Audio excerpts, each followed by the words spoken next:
Now joining us, witness the wonder boy himself, wonder no more, Grant Holloway, my man. How are you guys doing today? Thank you so much for having me.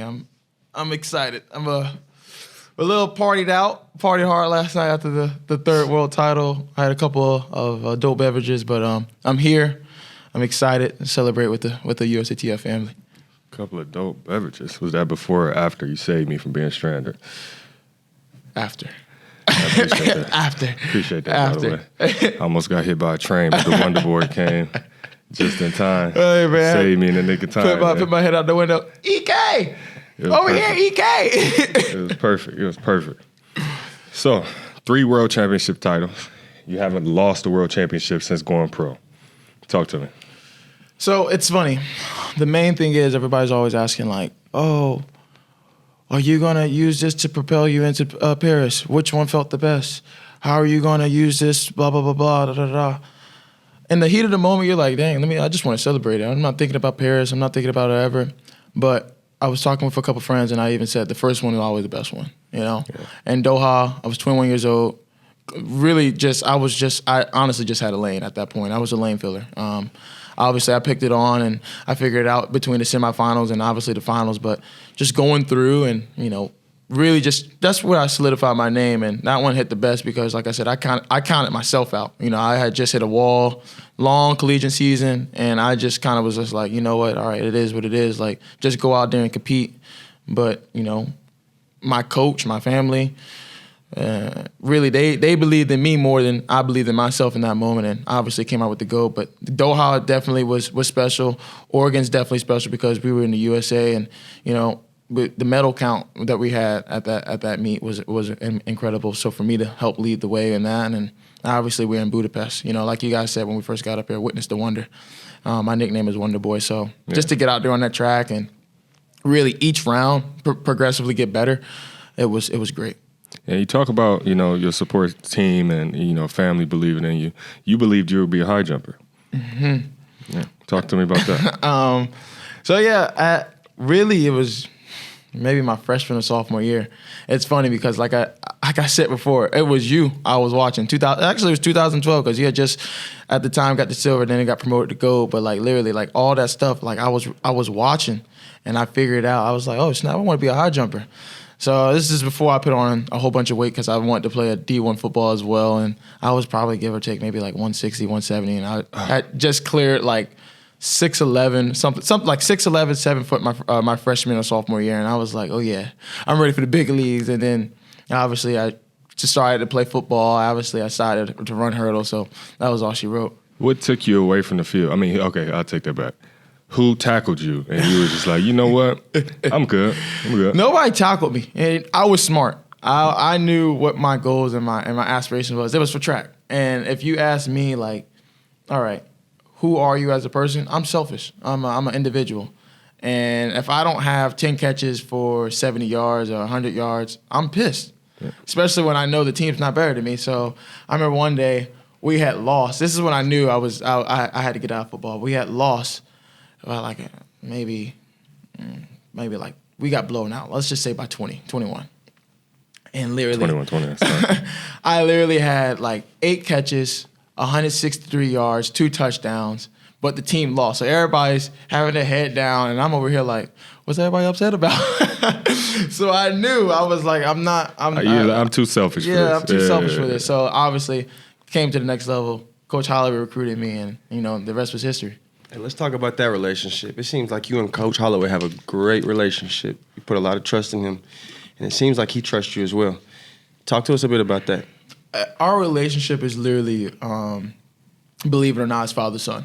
Obviously, we have the fine line between coach and athlete, but at certain points where Coach Holloway says some off-the-wall crazy stuff, but then when you think about it, and you reflect on it, it's like, oh, this dude knows what he's talking about. Like even yesterday, we've been working on my block start, really just trying to figure out what makes me comfortable.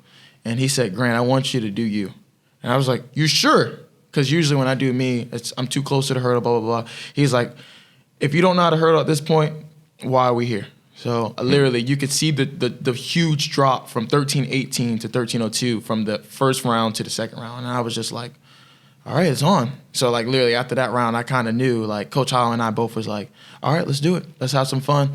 And he challenges me every day to not only be a better athlete, but a better man outside of track and field. So it's just the growth and the progression that we both have had together. And, you know, where I sit with you guys and where I stand outside on the track, I wouldn't have been half the athlete / man that I am without his help. So big ups to Coach Holloway. I respect and I appreciate it.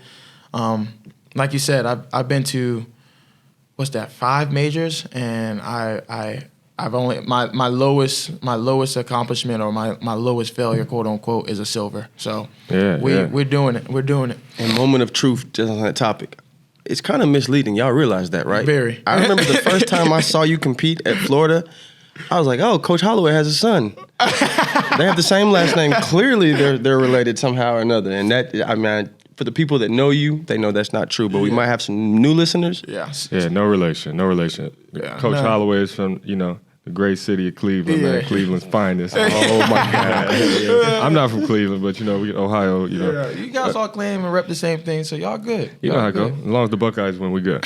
So obviously, you look at the silver medal on your resume being the merit, so to speak. Mm-hmm. And you talked about how Paris was not in the foresight, but now we know. You're on the downward slope this year as far as the season is concerned after winning this world championship. So, are you dreaming of Eiffel Towers now, or is it still? It's still. It hasn't hit me yet. Honestly, like, I'm gonna cherish this moment with the family, the friends, and the support system. I always take care of my team when I go back home. So I'm gonna take everybody that's helped me win. Help me get to this moment. We're gonna go out to a nice dinner, have a couple bottles of wine, and we're gonna celebrate. Because it's not just me. I wouldn't have been here without the nutritionist, my doctors, chiropractor. Just to name off the list because they deserve it. Shannon Foley, Carlos Sessler, David West, Adam, Big Macho Man. Adam. Yeah, Big Macho Man. Coach Holloway, Robert Dunning, my training partner, mom, dad, Katie Cronister, my lady. It's so many people that deserve it, and they stuck by my side. But I'm gonna enjoy it. I'm gonna enjoy it with them. When I get back, obviously we got a couple more meets. We're gonna stay. We're gonna try to keep this focus as long as possible, and then afterwards we'll double back. And before it's even Paris, we got World Indoors. So I gotta go defend my title at World Indoors. So. Yeah.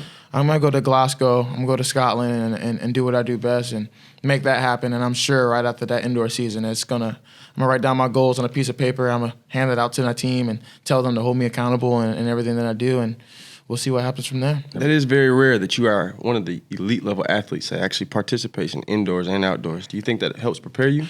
I mean, it's all about greedy. It's all about that too. I'm very greedy. It's all about resume at the end of your career. How do you want to be remembered? I know for me, I want to be etched in the history books. Like, okay, he was whenever he was in a race or in the final, he was at the top of his game.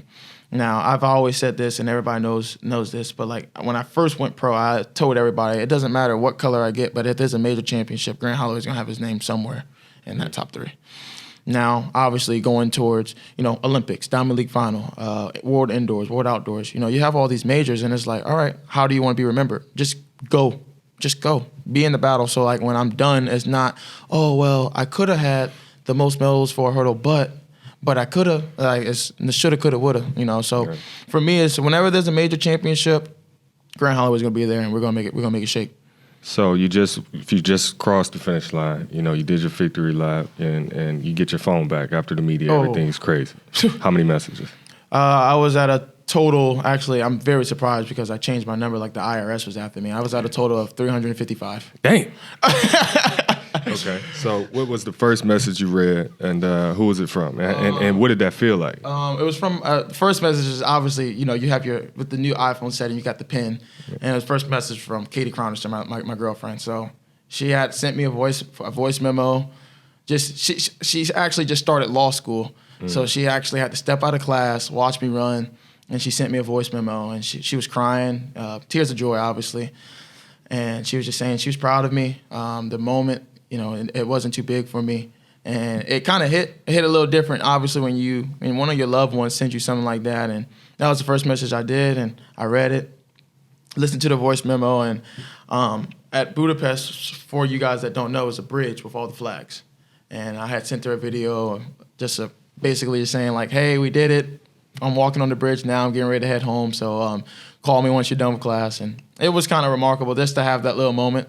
But yeah, I'm still going. I'm probably only like just put a dent in it, honestly. But I think at this point, when I get to it, I get to it. So you got to filter through the team now. Yeah, you can't be buying Brunello for 355 people. You know what I'm saying? But the thing is, it's weird because, like I said, I know everybody means no harm, but like it always is different before when someone knows you're there versus just seeing you on the TV and texting you because they see it.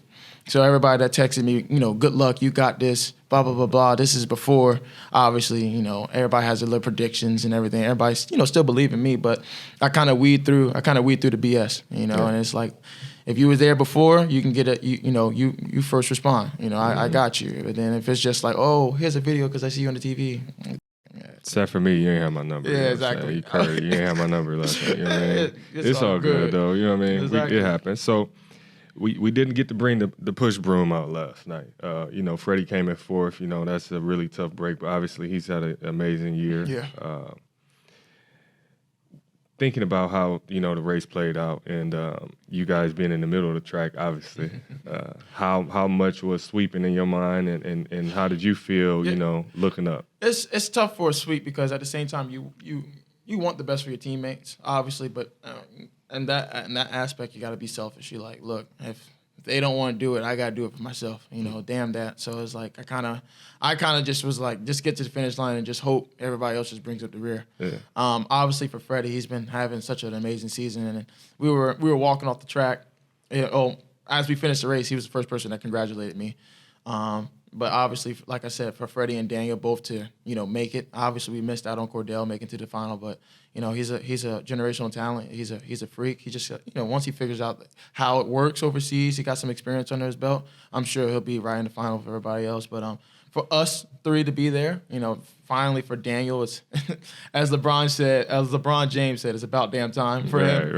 But it's great, man. Daniel was on a tour thanking everybody, and I was like, Daniel, do the victory lap, man. He's thanking. I didn't even know if he realized he actually got a medal. I was like, yo, does he know what's going on right now? What's up? It's crazy. So, did you watch the women's 100-meter? Obviously, you have front row seats. Yeah, I watched it literally at the 200 curve. So I didn't know who won because obviously my eyesight is really, really bad.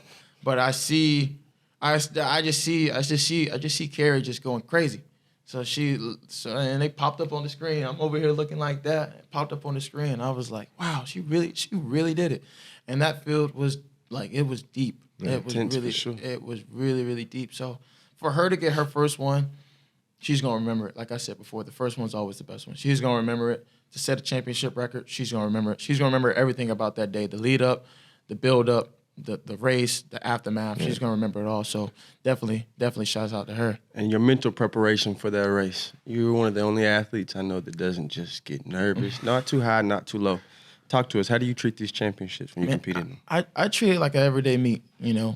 Literally, for me, I take that vision of me being in Gainesville on the blue track, me and Coach Holloway, and it's just another time trial, And you guys know me, but for everybody who doesn't, I treat everybody the same way. It's no, oh, he did this or he did that. Usually, you did this or you did that because I did something. So I always look myself in the mirror and say, like, look, you are the problem, not nobody else. Right. And I treat everybody, with respect and love. So I was all giddy. I was talking, having fun, making jokes, telling everybody congratulations. Now, obviously, I was on a third day, so I had to set the tone for the rest of the teammates for Team USA. But I was happy the whole time. Really, never got too high, never got too low, and it was like you said, it was just remarkable. And Erik and I both noticed this. I'll show you the king of celebrations. I've seen you make phone calls. I've seen you say, "Pay me." Last night, talk to me about that celebration that you did on the track. What did you show us? The three-peat. I did one, and I two, and I threw up the 3. Yeah, I thought you was gonna catch the middle finger in there. Like, I mean, your middle finger was kind of like protruding a little bit. I was up top. I said, "Is he flaking off the crowd, or is what's going on?" But I'm glad you brought that back. You know what I mean? It was able to get. It was great, man. Like literally, I didn't have no celebration in mind. I didn't have no dance. I didn't have no like, oh, I'm gonna do this. We always say, oh, that's a nice celebration until you get to the heat of the moment and you forget that just that fast. But like for me, I was just like, all right, just get to the finish line and you see what happens next. So offline, we're gonna bring you online. I know you have anchor leg dreams. Not anchor. Not anchor leg Look, dreams. they deep over there. You gotta hide me. You gotta hide Where we gonna hide you at? 3rd. 3? So I know you have relay dreams, and aspirations, man, and drop baton nightmares. What's going on? Can we expect to see you trying to take the necessary steps next year to be on the 4x1? So it's a funny saying. I always say, if you stay ready, you don't gotta get ready, and I'm ready. So whenever my name is called, I tell everybody, I can give you 44 off the bench. You know, Mm-hmm. and everybody always like, oh, you got 16 sitting on the bench right now, coach, for basketball. I told both of the relay coaches, I tell everybody, I can give you 44 off the bench. Now, look, if you need me, I'm here. Last year I left a little early for selfish reasons, but if you need me, I'm here. If you don't, I'll be in the stands cheering on Team USA because, like you said, we want to see everybody succeed here. It's not like, okay, I got mine, forget everybody else. It's like, no, like, we thrive off of each other. We build off of each other. So obviously Noah set the tone, and obviously me and Kerry, brought up the rear. Okay, so the Grant Holloway Foundation. Yeah. Go ahead, man. Hey, this is your moment to point it out. You just gonna say, it exists. Yeah. So Grant Holloway Foundation, obviously, with everything going on, I'm on a mission really this year, and going forward, I want to be able to just really help out other people. So this year I'm hosting a golf tournament, October 14th in Gainesville. To everybody that's watching, please either donate. If you want to come down to Gainesville and swing a club, you're more than welcome. If you just want to come and watch, you're more than welcome. But all proceeds are going to go to feeding families for the homeless this year for Thanksgiving. And hopefully within the next year and a half, I'm going to start trying to do a scholarship for just to send a kid off to college. Obviously, I'm sitting up here with everybody who was blessed to have a full scholarship, but for that. What? We'll talk about that later. His grades was crazy, probably. I'm so sorry, but you did good. You had a good career. Keep going. But hopefully, I'm blessed to be able to do a full scholarship for an athlete. Just to send them to college, and from there, just continuing just to build. But Grant Holloway Foundation is hosting a golf tournament October 14th. All proceeds go to feeding families for Thanksgiving, homeless families for Thanksgiving. So if you can donate, I'll be posting a flyer tomorrow all over my social media. So make sure you join. You heard it here from the 3-time world champion, Grant Holloway, ladies and gentlemen. Thank you for your time, brother. Thank we appreciate it. Thank you.